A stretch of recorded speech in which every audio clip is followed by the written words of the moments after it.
नमस्ते प्यारे साथियों, कैसे हैं आप सब। आशा है कि आप सब अच्छे होंगे। आज हम आपके लिए एक बहुत ही प्यारी सी कहानी लेकर आए हैं जिसका नाम है बर्फ की रानी।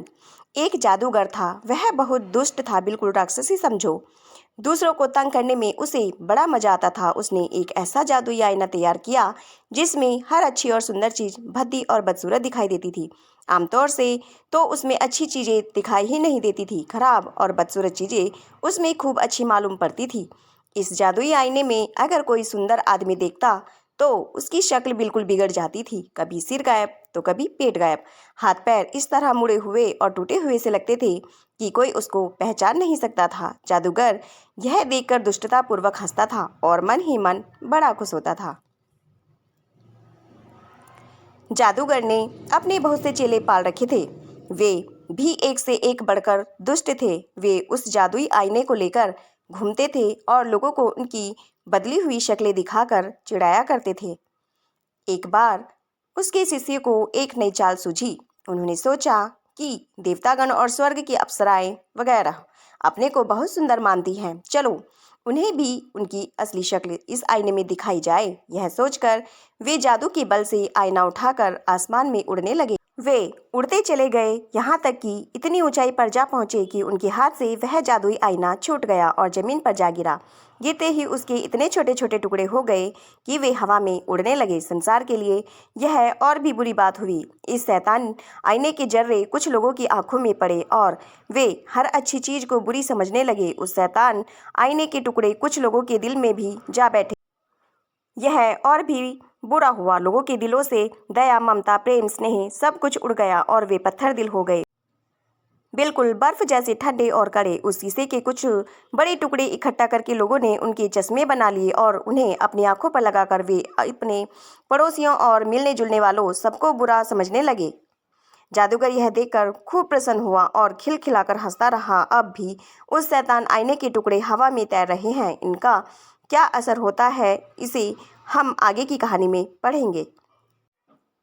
एक बड़ा शहर था जहाँ बहुत से लोग रहते थे। वह इतना घना बसा हुआ था और लोगों के पास इतने छोटे छोटे मकान थे कि वे एक बगीचा तक नहीं लगा सकते थे। ऐसी ही घनी बस्ती में दो छोटे बच्चे रहते थे, एक लड़का और एक लड़की।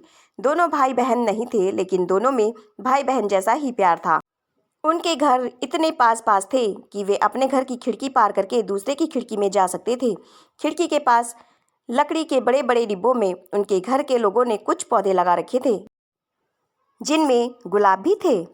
जाड़े के दिनों में दोनों का मिलना जुलना बंद हो जाता था क्योंकि इतनी बर्फ गिरती थी कि खिड़कियों के शीशों पर भी बर्फ की मोटी तह जम जाती थी। वे एक दूसरे को देख भी नहीं पाते थे।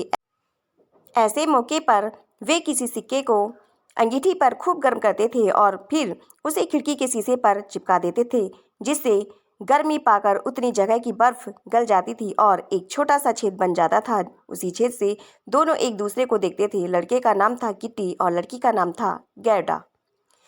कभी कभी लड़के की दादी दोनों को कहानियाँ, खासकर बर्फ की रानी की कहानियाँ सुनाती थी। एक दिन शाम को बाहर बर्फ गिर रही थी। लड़का अपने कमरे में ही था। उसने एक छेद से झांक कर बाहर देखा। बाहर पौधों के डिब्बों में बर्फ गिर रही थी। अचानक बर्फ के एक गोले पर उसकी नज़र जम गई। उसने देखा कि बर्फ का वह गोला बढ़ते बढ़ते रुई के एक ढेर की तरह हो गया। यही नहीं, थोड़ी देर में लगा कि वहाँ सफ़ेद वस्त्र पहने एक रानी बैठी है जिसने तारों का मुकुट पहन रखा है। लड़का उसे देखता ही रह गया। क्या यही बर्फ की रानी है? अचानक रानी ने उसको अपनी ओर आने का इशारा किया। लड़का डर गया और खिड़की से नीचे उतर आया। अचानक उसने देखा कि एक बड़ी सी सफ़ेद चिड़िया उसकी खिड़की के पास से उड़ गई है और बर्फ की रानी गायब हो गई। इसके कई दिन बाद की बात है। लड़का गैरडा के पास बैठा था। दोनों एक किताब के पन्ने उलट रहे थे जिसमें चिड़ियों और जंगली जानवरों के चित्र थे। तभी जैसे ही गिरजे की घंटी ने 12 बजाए, लड़का कहने लगा, लगता है मेरी आंखों में कुछ गिर गया है और मेरे सीने में दर्द हो रहा है। गैडा ने उसकी आंखें देखी लेकिन उसे कुछ नहीं दिखाई दिया। असल में उसकी आंखों में उसी शैतान आईने का कोई बारीक टुकड़ा आ गिरा था। थोड़ी ही देर में वह गैडा से झगड़ने लगा और बोला, तुम इस तरह रोती क्यों हो और तुम्हारा चेहरा इतना भद्दा मालूम पड़ता है। छी! असल में गैडा हंस रही थी लेकिन लड़के को उल्टा ही दिखाई देता था। वह फिर बोला, ये गुलाब के पौधे कितने भद्दे हैं और यह डिब्बा भी सड़ गया है। उसने डिब्बे को उठाकर मार दी और फूल नोच डाले। लड़की चिल्लाई, अरे तुम यह क्या कर रहे हो? लेकिन वह नहीं माना और उसे धक्का देकर भाग गया। उस शैतान आईने के टुकड़े से अब वह बहुत शरारती और झगड़ालू हो गया था। वह दादी को मुंह चिढ़ाता, किताबें फाड़ डालता था और पड़ोसियों को तंग करता था। वह गैडा को भी बहुत बहुत रुलाया करता था, क्योंकि उसके दिल में भी शैतानी आईने के टुकड़े चले गए थे। जाड़े के दिनों में एक दिन वह गर्म कपड़े पहनकर और हाथों में दस्ताने पहनकर मोहल्ले के शरारती लड़कों के साथ खेलने निकल गया। वे लोग बर्फ पर फिसलने का खेल खेल रहे थे। उधर से जब लोगों की गाड़ियां गुजरती थी तो लड़के अपनी फिसलने वाली स्लेजों को उनके पीछे बांध देते थे और दूर तक फिसलते चले जाते थे। किट्टी ने भी एक गाड़ी के पीछे अपनी स्लेज बांध दी और फिसलना शुरू कर दिया। उस गाड़ी में एक आदमी सफ़ेद लबादा ओढ़े और मोटी सफ़ेद टोपी लगाए बैठा था। वह आदमी बार बार मुड़कर किट्टी को अपने पीछे आने का इशारा करता था और किट्टी उसके पीछे पीछे फिसलता जा रहा था। गाड़ी शहर की सड़कों को पार करती हुई थोड़ी देर में शहर के बाहर आ गई। किट्टी कुछ घबराया। उसने अपनी स्लेज को गाड़ी से छुड़ाने की कोशिश की, लेकिन उसकी कोशिश बेकार गई। किट्टी ने चिल्लाने की कोशिश की, लेकिन उसके मुंह से आवाज़ ही नहीं निकली, और अगर निकलती भी तो वहाँ सुनता कौन? बर्फ तेजी से गिर रही थी। इतने में किट्टी ने देखा कि गाड़ीवान की टोपी और लबादा गायब हो गया और गाड़ीवान की जगह सफ़ेद वस्त्र पहने एक सुंदर देवी आ बैठी।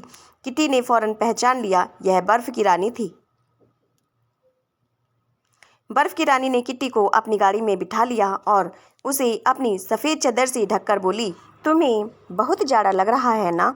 लेकिन उसकी चादर में तो और भी ठंडक थी। बर्फ की रानी ने जब प्यार से उसका माथा चूमा तो उसे लगा जैसे उसका माथा बर्फ से छू गया हो। वह आसमान में उड़ने लगी। किट्टी ने सुना बादल रानी के स्वागत में कोई गीत गा रहे थे। अब वे लोग बादलों के भी ऊपर उड़े जा रहे थे। बर्फ की रानी उसे बादलों के देश में ले आई थी। उधर गैडा उसकी याद में बड़ी दुखी थी। लड़कों से उसे मालूम हुआ कि किसी गाड़ी के साथ किट्टी स्लेज में घिसटता हुआ न मालूम कहाँ चला गया। लड़कों की आंखों में आंसू आ गए और गैडा तो फूट फूट कर रोने लगी। कुछ दिनों बाद जाड़ा खत्म हो गया। बसंत ऋतु आई। जब बसंत ऋतु की सुहावनी धूप गैडा की खिड़की में आई तो उसे अपने साथी की बड़ी याद आई। एक दिन वह अपने लाल जूते पहनकर नदी किनारे जा पहुंची और नदी से पूछने लगी, क्या तुम मेरे भाई को बहा ले गई हो? मैं तुम्हें अपने ये नए जूते दूंगी, तुम मेरा भाई ला दो। इसके जवाब में नदी की लहरें अजीब तरह से हिलने लगी। गैडा ने अपने जूते पानी में फेंक दिए, लेकिन लहरें जूते को बहाकर फिर से नदी किनारे छोड़ गई। गैडा को लगा कि शायद उसने जूते ज़्यादा दूर फेंके हैं, इसलिए ये वापस लौट आए हैं। उसने देखा कि पास ही सरपत की झाड़ी के पास एक नाव खड़ी थी। वह नाव पर चढ़ गई और वहां से उसने जोर लगाकर जूते पानी में फेंक दिए, लेकिन ऐसा करते समय नाव को एक झटका लगा और उसकी रस्सी खुल गई और नाव नदी में बहने लगी। गैडा बड़ी घबराई, लेकिन नाव को रोकने का कोई चारा ही नहीं था। वह बड़ी तेजी से बही जा रही थी। गैडा डरकर चिल्लाने लगी, लेकिन किसी ने उसकी आवाज़ नहीं सुनी। नाव बहती रही। गैडा ने सोचा कि शायद यह नाव उसे किट्टी के पास ले जाएगी। नाव बहती बहती ऐसी जगह जा पहुंची जहां नदी किनारे एक छोटी सी झोपड़ी बनी थी, जिसकी एक खिड़की नीली थी और दूसरी लाल। झोपड़ी के दरवाजे पर लकड़ी के 2 सिपाही खड़े थे। जैसे ही गैडा की नाव झोपड़ी के पास पहुंची, सिपाहियों ने उसे सलाम किया। गैडा ने सोचा शायद ये जिंदा है। वह मदद के लिए उन्हें पुकारने लगी, लेकिन सिपाही चुपचाप खड़े रहे। उसकी आवाज़ सुनकर झोपड़ी में से एक बुढ़िया निकली। वह एक लाठी के सहारे चल रही थी। उसने अपनी लाठी से नाव को किनारे की ओर खींचते हुए कहा, हाय बेचारी लड़की, तुम कितनी दूर पानी में बह आई। फिर उसने गैडा को उठाकर किनारे उतार लिया। गैडा किनारे पर पहुंचकर बहुत खुश हुई, लेकिन साथ ही इस विचित्र बुढ़िया को देखकर उसे डर लग रहा था।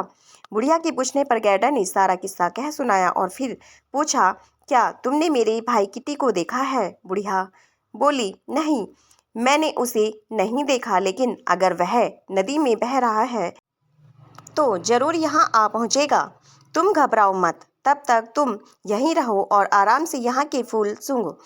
यहाँ आसपास बड़ा अच्छा बगीचा है जिसमें ऐसे फूल लगते हैं जैसे तुमने कभी नहीं देखे होंगे। फिर बुढ़िया उसका हाथ पकड़कर उसे अपनी झोपड़ी में ले गई। अंदर जाकर उसने दरवाज़ा बंद कर लिया। असल में यह बुढ़िया एक जादूगरनी थी, लेकिन यह दुष्ट नहीं थी। गैडा के बाल संवारते संवारते वह उस पर जादू कर रही थी। वह उसे अपने पास ही रखना चाहती थी। धीरे धीरे गैडा किट्टी को भूलने लगी। फिर बुढ़िया उसे अपना बगीचा दिखाने ले गई। उस बाग में तरह तरह के फूल खिले हुए थे। वह दिन भर उनके बीच खेलती रहती। शाम को जब वह थक गई तब उसके सोने के लिए एक छोटा सा और खूब मुलायम बिस्तर लगाया गया। गैडा जैसे ही उस पर लेटी कि उसे गहरी नींद आ गई और वह मीठे सपने देखने लगी। इस तरह धीरे धीरे उसके दिन बीतने लगे। वह उस बाग के हर फूल को जानती थी, लेकिन उसे लगता था कि कोई एक फूल उसमें से गायब है। वह कौन सा फूल है यह उसे याद नहीं आता था। एक दिन उस बुढ़िया के हेड पर उसकी नज़र गई और उसे फौरन याद आया कि इस बाग में गुलाब के फूल नहीं हैं, इसलिए यह इतना सूना सूना सा लगता है। असल में बात यही थी कि उस बुढ़िया ने जादू के जोर से बाग के सारे गुलाब के पौधों को गायब कर दिया था। उसे डर था कि अगर गैडा गुलाब देखेगी तो उसे किट्टी की याद आ जाएगी, लेकिन वह अपने हेड पर बने हुए गुलाब के चित्र को मिटाना भूल गई थी। यह क्या, इस बाग में गुलाब का एक भी फूल नहीं है? गैडा बोली। उसे अपने गुलाब इतने याद आए कि वह बगीचे में बैठकर रोने लगी। उसके आंसू टपक रहे थे। वह पहले गुलाब का एक सुंदर सा पौधा लगा था जिसे बुढ़िया ने अपने जादू के जोर से गायब कर दिया था। गैडा के गरम गरम आंसू जब उस जगह टपके तो वहां फिर से गुलाब का पौधा निकल आया। उस पर बहुत ही सुंदर फूल खिले थे। गैडा ने गुलाब के फूल को चूम लिया। उसे पिछली सारी बातें याद हो आई। उसने गुलाब के फूल से पूछा, क्यों, क्या किट्टी मर गया? गुलाब के फूल बोले, नहीं, अभी वह मरा नहीं है। हम तो अब तक जमीन में ही थे।